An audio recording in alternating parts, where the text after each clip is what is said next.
This is an unboxing of the Corsair XTM50. The Corsair XTM50 is interesting in the fact that you get a goodie bag of stuff with your XTM50 thermal paste,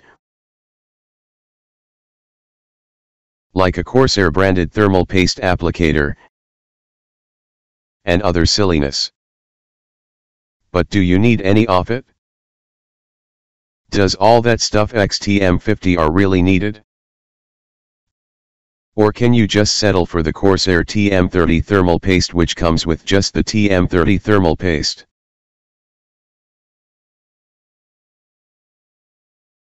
Well, in this super short XTM50 review I go over what you get, why you don't need it, and the most important thing of all, is the XTM50 thermal paste in itself any good? Because no amount of hype for the XTM50 high-performance thermal paste kit can make its thermals any better. Why am I covering this? It's just some thermal paste like any other, right? Well,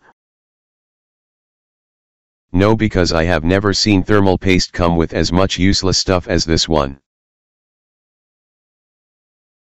So I just had to make a video explaining all of it and also talk about why it's all just pointless stuff. Isn't just a tube of thermal paste, it's a whole thermal compound applying kit, and honestly there's definitely pretty interesting and lot of stuff here. Let's start with the most obvious, the thermal paste, and clearly you get a lot of it. We have 5 grams here, which is definitely quite a bit, enough for quite a few applications.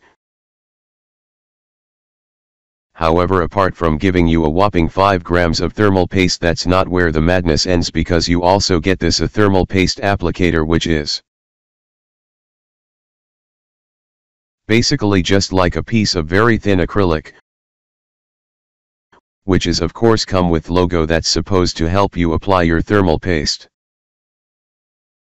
Pretty cool, especially since most thermal paste comes with sometime no applicator, or it's usually just like a tiny spatula. But do you know why I couldn't care less, even though it does look kind of neat? I have to give it out. Do you want to know the best way to apply thermal paste without needing something like this?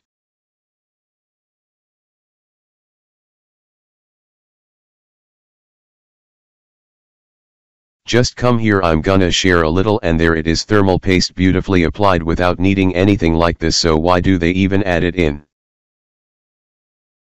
To make the experience better, to make it feel like they care about you more, and to make the whole thing feel more prestigious, because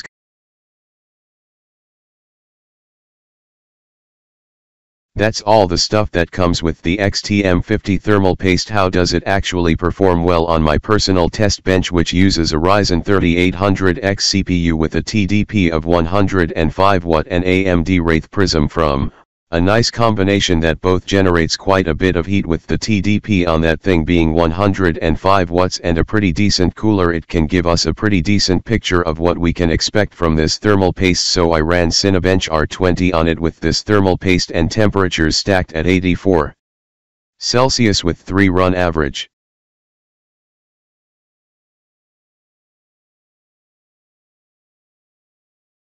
Then you have this thing, which is, it's just confusing. You align it with your CPU and you can see even has like a hole, is reminiscent of like a CPU cooler mounting thing, and then you use that to apply your CPU thermal paste. I hope you enjoyed this video, and if you did, remember to subscribe, like, whatever, and I'll see you all in next video.